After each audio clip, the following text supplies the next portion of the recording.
नमस्कार दोस्तों, मैं कुमार आकाश अपने यूट्यूब चैनल एग्ज़ाम मेकर 24 में आपका स्वागत करता हूं। दोस्तों, आज की वीडियो में हम पढ़ेंगे 1857 की क्रांति से संबंधित कुछ महत्वपूर्ण प्रश्नों को। जैसा कि आप जानते हैं कि 1857 की क्रांति एक ऐसा टॉपिक है जिससे आपकी परीक्षा में हमेशा प्रश्न पूछे जाते हैं। दोस्तों, 1857 की क्रांति को हम प्रथम स्वतंत्रता संग्राम या सिपाही विद्रोह के नाम से भी जानते हैं। दोस्तों, यह क्रांति जो हुई थी वह ब्रिटिश शासन के विरुद्ध हुई थी और यह एक सशस्त्र क्रांति थी। और यह जो क्रांति थी दोस्तों 2 वर्षों तक चली थी। तो दोस्तों, इन्हीं सब बातों पर आज हम चर्चा करेंगे और मुझे पूरा उम्मीद है कि वीडियो आपको अच्छी लगेगी। यदि वीडियो आपको अच्छी लगती है तो आज ही हमारे चैनल को सब्सक्राइब कर लीजिए, लाइक कर दीजिए, शेयर कर दीजिए और बेल आइकन जरूर दबा लीजिए, जिससे मेरे द्वारा अपलोड किए गए वीडियो का नोटिफिकेशन आपको सबसे पहले मिले। तो दोस्तों, चलते हैं आज के पहले प्रश्न पे। आज का जो पहला प्रश्न पूछा गया है कि मंगल पांडे की फांसी कब हुई थी। दोस्तों, जो ये तस्वीर आप देख रहे हैं ये मंगल पांडे की तस्वीर है और मंगल पांडे जो थे दोस्तों आपके बलिया के रहने वाले थे और बलिया आपका उत्तर प्रदेश में पड़ता है। और मंगल पांडे की जो तैनाती थी दोस्तों, ये इनकी तैनाती बैरकपुर छावनी में थी। बैरकपुर छावनी में दोस्तों, बैरकपुर छावनी में इनकी तैनाती थी। और जब अंग्रेज़ों ने एक नई बंदूक भारतीय सेना में शामिल की जिसका नाम इनफील्ड राइफल था, यानी इनफील्ड नामक एक बंदूक थी और सेना में शामिल की गई। और उसमें जो कारतूस थे दोस्तों, कारतूसों को भरने के लिए उसमें दांत से उस पर एक लेयर लगा हुआ था और उसी लेयर को दांत से काट के कारतूसों को भरा जाता था। और यह अफवाह फैलाई गई कि जो कारतूस के ऊपर जो लेयर लगा हुआ है वह चर्बी का बना हुआ है और जो चर्बी है दोस्तों वह सूअर और गाय के मांस से बनाई गई है। सूअर और गाय के मांस से बनाई गई है। जैसा कि जानते हैं, सूअर मुसलमानों के लिए और गाय हिंदुओं के लिए प्रतिबंधित है और सेना में आपके मुसलमान और हिंदू दोनों प्रकार के सैनिक थे। तो उसी में आपके मंगल पांडे ने 29 मार्च 1857 को इसका विरोध कर दिया। 29 मार्च 1857 को इन्होंने इसका विरोध किया और विरोध करने के दौरान इन्होंने एक अंग्रेज अधिकारी था जिसका नाम था लेफ्टिनेंट बाग की हत्या कर दी। दोस्तों, इसी जुर्म में इनको फांसी की सज़ा हुई और इनको जो फांसी की सज़ा का जो डेट मुकर्रर किया गया वो डेट आपका 18 अप्रैल रखा गया। 18 अप्रैल को इनकी फांसी होनी थी, लेकिन इनको समय से पूर्व ही फांसी दे दी गई, यानी इनको 10 दिन पहले ही फांसी दे दी गई। तो 10 दिन पहले इनको फांसी दी गई दोस्तों, तो वह डेट थी आपकी 8 अप्रैल 1857। 8 अप्रैल 1857 को इनको फांसी हो गई। तो इसमें जो दूसरा विकल्प है, विकल्प बी 8 अप्रैल 1857, यह सही विकल्प होगा। यानी मंगल पांडे को जो फांसी थी दोस्तों, मंगल पांडे की फांसी 8 अप्रैल 1857 को दी गई थी। तो आपका बी विकल्प सही हो जाएगा। अगला क्वेश्चन देखते हैं। अगला क्वेश्चन दिया है कि मंगल पांडे किस बटालियन के सैनिक थे। दोस्तों, अभी आपको हमने बताया कि जो मंगल पांडे थे, ये मंगल पांडे की तैनाती बैरकपुर में हुई थी और बैरकपुर में जो इनकी बटालियन थी उसका क्या नाम था, यह आपसे परीक्षा में प्रश्न में पूछा गया है कि 22वीं नेटिव इन्फेंट्री, 34वीं नेटिव इन्फेंट्री और 20वीं ANI और 12वीं नेटिव इन्फेंट्री। तो इसमें बताना है कि कौन सा सही आंसर होगा। तो दोस्तों, मंगल पांडे जिस बटालियन में थे उस बटालियन का नाम था 34वीं नेटिव इन्फेंट्री। 34वीं नेटिव इन्फेंट्री में इनकी तैनाती थी। तो इसमें जो सही विकल्प हो जाएगा दोस्तों आपका विकल्प बी हो जाएगा। अगला क्वेश्चन देखते हैं दोस्तों। अगला क्वेश्चन है कि मंगल पांडे ने किसकी हत्या कर विद्रोह शुरू कर दिया।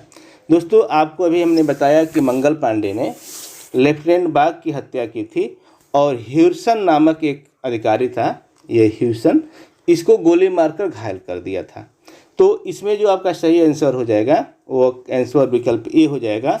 लेफ्टिनेंट बाग की हत्या इन्होंने की थी और इसकी हत्या करने के बाद इनको फांसी हो गई थी और 8 अप्रैल 1857 को इनको फांसी दे दी गई थी।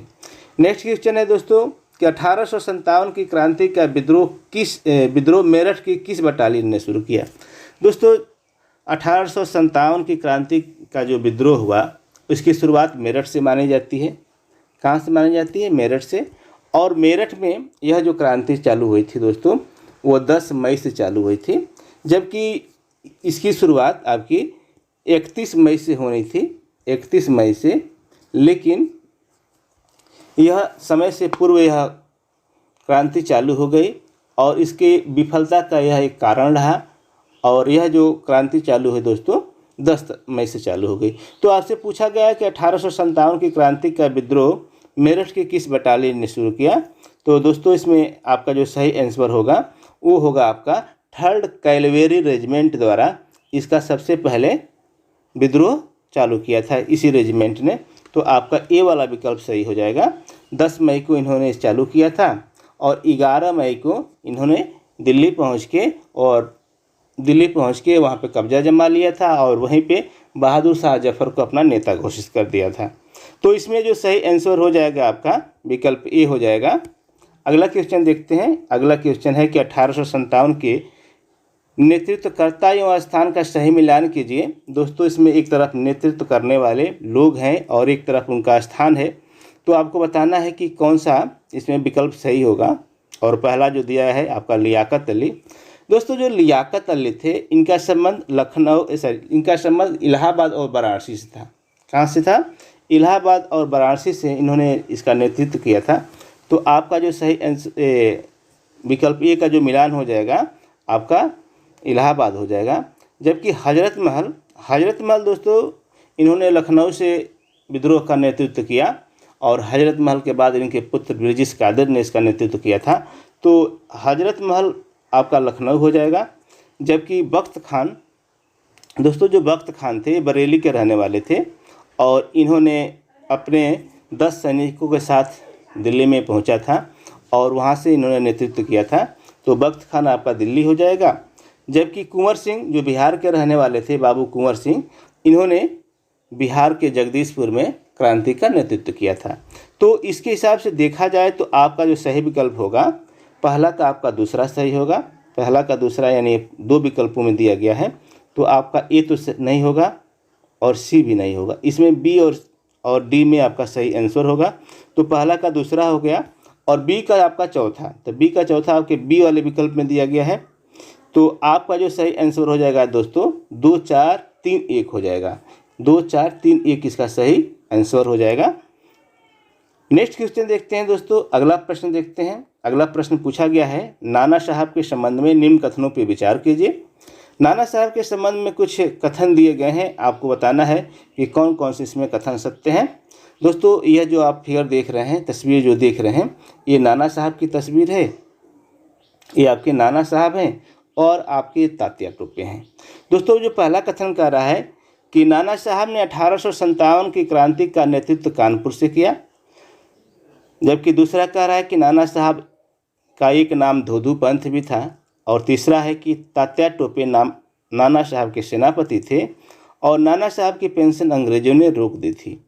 तो आपको बताना है कि कौन कौन से इसमें कथन सत्य कथन है। दोस्तों जो पहला कथन है कि नाना साहब ने 1857 की क्रांति का नेतृत्व कानपुर से किया, बिल्कुल सत्य है कि नाना साहब ने जो क्रांति थी 1857 की, इसका नेतृत्व कानपुर में किया था। जैसा कि आप जानते हैं कि जब 3rd आंग्ल मराठा युद्ध हुआ था जिसमें बाजीराव द्वितीय की हार हो गई थी और इसी हार के बाद अंग्रेज़ों ने उनको 8 लाख रुपया पेंशन देकर कानपुर के बिठूर में भेज दिया था और वहीं पे इन कानपुर में आपके बाजीराव द्वितीय रह रहे थे और इनका जो दत्तक पुत्र थे आपका नाना साहब थे। जैसा कि आप जानते हैं कि डलहौजी की जो हड़प नीति आई थी उसमें जो दत्तक पुत्र हुआ करते थे उनको उत्तराधिकार से अलग रख दिया गया था। यानी जो आपके दत्तक पुत्र होंगे, यदि आप लीगल उत्तराधिकारी नहीं हैं तो आपको राज्य की जिम्मेदारी नहीं दी जाएगी। तो उसी क्रम में नाना साहब को अभी दत्तक पुत्र होने के कारण इनकी जो पेंशन थी और इनका जो महल था इनसे ले लिया गया था। तो इनका जो नेतृत्व क्षेत्र था दोस्तों वो कानपुर था, यह बिल्कुल सत्य है। जबकि दूसरा कथन है कि नाना साहब का नाम एक धोधू पंथ भी था। दोस्तों नाना साहब का नाम धोधू पंथ भी है, यह बिल्कुल सत्य है। जबकि तीसरा कथन है कि तात्या टोपे नाना साहब के सेनापति थे। दोस्तों तात्या टोपे थे और नाना साहब के सेनापति थे।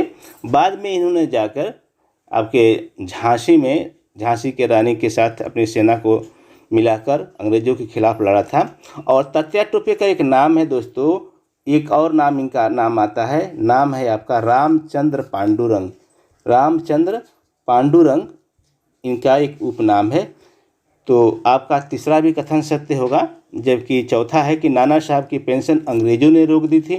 तो दोस्तों बिल्कुल रोक दी थी। अभी आपको हमने बताया कि यह एक दत्तक पुत्र थे और दत्तक पुत्रों की पेंशन प्लस उनका राज था यानी जो महल था उसको भी इनसे छीन लिया गया था। तो इसमें जो आपके चारों कथन है दोस्तों वो सही कथन है, यानी चारों कथन पहला, दूसरा, तीसरा, चौथा सभी सही है।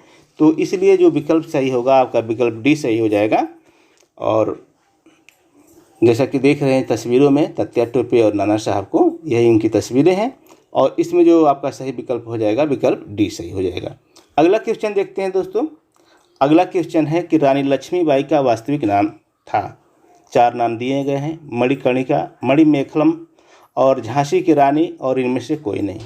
दोस्तों झांसी की रानी जो थी, जिनको हम रानी लक्ष्मीबाई के नाम से जानते हैं, और इनका जो जन्म हुआ था वाराणसी में हुआ था।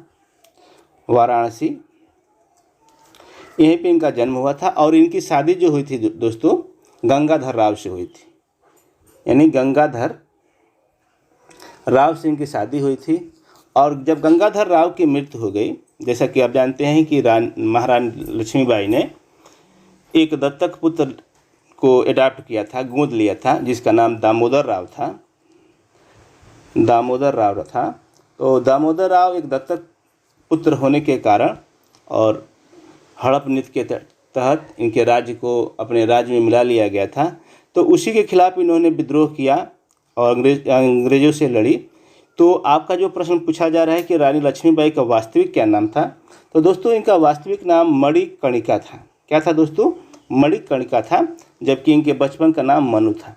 क्या था दोस्तों? मनु था बचपन का नाम, और इनका वास्तविक नाम मणिकर्णिका था। और इनका जो जन्म हुआ था वाराणसी में हुआ था, और इनकी शादी आपकी झांसी के राजा गंगाधर राव से हुई थी। तो आपका जो सही आंसर हो जाएगा विकल्प ए सही इसका आंसर हो जाएगा। अगला क्वेश्चन है दोस्तों कि लखनऊ और कानपुर में विद्रोह को किसने दबाया। दोस्तों लखनऊ और कानपुर में विद्रोह को दबाने वाला आपका कौन था, यह पूछा गया है। जैसा कि जानते हैं तो आपका जो लखनऊ और कानपुर के विद्रोह को दबाने वाला था दोस्तों वो था आपका कैंपबेल। कैंपबेल ने लखनऊ और कानपुर के विद्रोह को कुचल दिया था। और यहाँ पे जो साधारण जनता थी उनको भी बहुत बेरहमी से मारा था। तो इसका जो सही आंसर हो जाएगा दोस्तों आपका कैंपबेल हो जाएगा। अगला क्वेश्चन देखते हैं दोस्तों। अगला क्वेश्चन है कि 1857 के क्रांति का प्रतीक चिन्ह था। दोस्तों यह आपके परीक्षा में हमेशा पूछा जाता है कि जो इसका प्रतीक चिन्ह था क्या था। 4 विकल्प दिए गए हैं, रोटी और कपड़ा, कमल और रोटी, गोली और बंदूक और स्वास्तिक। आपको बताना है कि इसमें से सही आंसर क्या हो जाएगा। 1857 की क्रांति का प्रतीक चिन्ह था। दोस्तों 1857 की जो क्रांति हुई थी तो यही प्रतीक चिन्ह आपको हर जगह बांटा गया था, घर घर बांटा गया था और क्रांति में लोग शामिल हुए थे। जबकि आप जानते हैं कि यह एक सैनिक विद्रोह इसका नाम है, लेकिन यह एक सैनिक विद्रोह नहीं था। आप देखेंगे कि अवध में लगभग 1.5 लाख लोगों ने हिस्सा लिया था और 1.5 लाख में से आपकी 1 लाख आम जनता थी। तो आप कैसे कह सकते हैं कि यह एक सैनिक विद्रोह था। तो आपका जो प्रतीक चिन्ह था दोस्तों वो था कमल और रोटी। आपका जो प्रतीक चिन्ह था दोस्तों कमल और रोटी, यानी चपाती और कमल हर जगह बांटा गया था इस क्रांति में कि और लोग एक साथ एकजुट हुए थे। तो आपका सही आंसर कमल और रोटी हो जाएगा। जबकि अगला क्वेश्चन पूछा गया दोस्तों अगला जो क्वेश्चन है कि ये बताया गया है, क्वेश्चन नहीं बताया गया है कि कौन कहाँ पे क्रांति का नेतृत्व किया था। तो दिल्ली में आप देखेंगे तो दिल्ली में बख्त खान जो आपकी उनका सेनापति थे, और बख्त खान आपके बरेली के रहने वाले थे। तो दिल्ली में बख्त खान जहाँ पे जॉन निकोलस को मार दिया गया था, और दिल्ली में ही बहादुर शाह जफर के दोनों बेटों को गोली मार दी गई थी। जबकि आप लखनऊ में देखेंगे तो हजरत महल ने नेतृत्व किया, उसके बाद ब्रिटिश कादिर ने, और हेनरी लॉरेंस की हत्या आपकी लखनऊ में कर दी गई थी, हेनरी लॉरेंस की। कानपुर में नाना साहब, जिनको धोधू पंथ के नाम से जानते हैं, और झांसी में रानी लक्ष्मीबाई। और रानी लक्ष्मीबाई की जो विद्रोह था उसको दबाने का कार्य हीरोज ने किया था। हीरोज ने इस विद्रोह को दबाया था रानी लक्ष्मीबाई के। और फैजाबाद में आपके मौलवी अहमद उल्लाह शाह थे, और बरेली में खान बहादुर खान आपकी मूलतः मद्रास के रहने वाले थे, और बरेली में इन्होंने इसका नेतृत्व किया था। और इलाहाबाद में लियाकत अली, मंडला आपका जो मध्य प्रदेश में पड़ता है, यहाँ पे नेतृत्व आपकी अवंतीबाई ने किया था। और असम में आपके मानी राम दत्त ने किया था। कोटा में जयदयाल और हरदयाल, मथुरा में देवी सिंह, और जगदीशपुर बिहार में पड़ता है, इसका नेतृत्व कुंवर सिंह ने किया था, और उसके बाद इनके भाई अमर सिंह ने किया था। और आजमगढ़ अतरौलिया में कुंवर सिंह ने किया था, और विलियम टेलर और बिसेट आयर ने इनको हरा दिया था कुंवर सिंह को। तो विलियम आयर और बिसेट ने इनको हराया था, यह आप याद रखेंगे, यह परीक्षा में पूछा गया प्रश्न है। तो आपके पास ये लोग हैं जिन्होंने 1857 की क्रांति का नेतृत्व किया था, ये इनका लिस्ट रहा। अगला क्वेश्चन देखेंगे। अगला क्वेश्चन है दोस्तों कि किस ब्रिटिश सांसद ने 1857 की क्रांति को राष्ट्रीय विद्रोह बोला था। दोस्तों आपसे पूछा गया है कि किस ब्रिटिश सांसद ने 1857 की क्रांति को राष्ट्रीय विद्रोह बोला। आपके 4 विकल्प दिए गए हैं, चर्चिल, बेंजामिन डिज़रायली, और पर्मस्टन और कैनिंग। दोस्तों 1857 की क्रांति को राष्ट्रीय विद्रोह जो बोलने वाला था वह था आपका बेंजामिन डिज़रायली। बेंजामिन डिज़रायली उस समय ब्रिटिश संसद में विपक्ष का नेता था, और संसद में इसने बोला था कि जो 1857 की क्रांति है वह एक राष्ट्रीय विद्रोह है। तो आपका जो सही आंसर हो जाएगा वो विकल्प बी हो जाएगा, बेंजामिन डिज़रायली।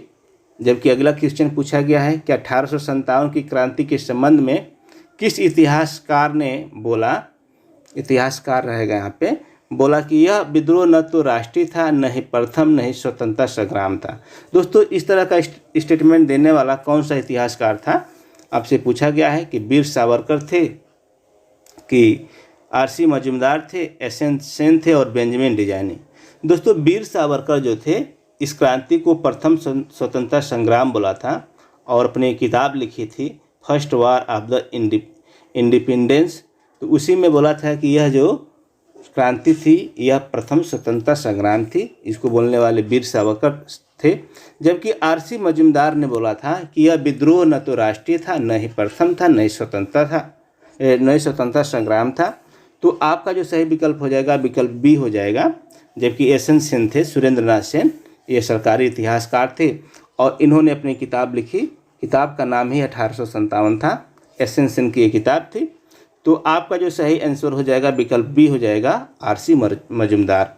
अगला क्वेश्चन है दोस्तों, अगला क्वेश्चन नहीं है, इसमें आपको कुछ इसके मुख्य तथ्य बताए गए हैं 1857 की क्रांति की। तो दोस्तों जो सरकारी इतिहासकार थे वो सुरेंद्र नाथ सेन थे, जिन्होंने अपनी ये किताब लिखी 1857। इसको आप हमेशा याद रखेंगे, यह आपके परीक्षा में पूछा जाता है। जबकि इनफील्ड राइफल को दिसंबर 1856 में शामिल किया गया था। दोस्तों जो बंदूक आई थी वो चर्बी वाली कारतूस वाली, उसको दिसंबर 1856 में भारतीय सेना में शामिल किया गया था। जबकि साहब ए बहादुर आलम की उपाधि बख्त खान को बहादुर शाह जफर द्वारा दिया गया था। दोस्तों साहब ए आलम ये पूछा जाता है कि यह किसकी उपाधि है, तो साहब ए आलम ए बहादुर उपाधि बख्त खान की है, जिसको जफर खान द्वारा दिया गया था। और जफर खान को कैद करके रंगून भेज दिया गया था, और उनके साथ उनकी पत्नी जीनत महल को भी रंगून भेज दिया गया था, जहाँ पे उनकी मौत हो गई थी। जैसा कि जानते हैं कि बहादुर शाह जफ़र शायरिया लिखते थे जफ़र के नाम से, और वो जो शायरिया लिखते थे वह मिर्ज़ा गालिब से बहुत प्रेरित थे, तो उन्हीं के वो समकालीन भी थे। यानी मिर्ज़ा गालिब बहादुर शाह जफ़र के समकालीन थे, जिनका जन्म आगरा में हुआ था और जिनकी मृत्यु दिल्ली में हुई थी। जबकि सर सैयद अहमद खान ने 1857 पर अपनी पहली किताब असबाब ए बगावत हिंद लिखी। यानी आपसे प्रश्न में पूछा जाए कि सबसे पहली किताब किसने लिखी, तो दोस्तों सर सैयद अहमद खान ने लिखी थी। 1857 में अपनी किताब लिखी थी जिसका नाम था असबाब ए बगावत हिंद। और उस समय जो सर सैयद अहमद खान थे बिजनौर में सदर अमीन के पद पर थे और उन्होंने ये किताब लिखी थी। जबकि 1857 की जब क्रांति हुई दोस्तों, उस समय जो ब्रिटिश प्रधानमंत्री था वह आपका पॉर्मस्टन था, और वहाँ की जो महारानी थी वो विक्टोरिया थी, और गवर्नर जनरल आपका कैनिंग था। दोस्तों 1857 की क्रांति के बाद जो कंपनी का शासन था उसको समाप्त करके क्राउन के हाथों में सौंप दिया गया, और क्राउन ने क्या किया, यहाँ पे गवर्नर जनरल का नाम बदल कर वायसराय कर दिया, और जो प्रथम आपका वायसराय बना वह आपका कैनिंग ही था। जबकि चार्टर एक्ट आया तो इसमें नाम बदल दिया गया। तो यानी यह जो क्रांति थी दोस्तों 1857 की क्रांति, वह कंपनी के शासन को समाप्त कर दी और यहाँ पे ब्रिटिश क्राउन का शासन ला दिया। तो आज की वीडियो में बस इतना ही। यदि वीडियो आपको अच्छी लगी हो तो आज ही हमारे चैनल को सब्सक्राइब कर लीजिए, बेल आइकन दबा दीजिए, वीडियो को लाइक कर दिए, शेयर कर दीजिए। मिलते हैं अगले वीडियो में दोस्तों, तब तक के लिए नमस्कार, जय हिंद।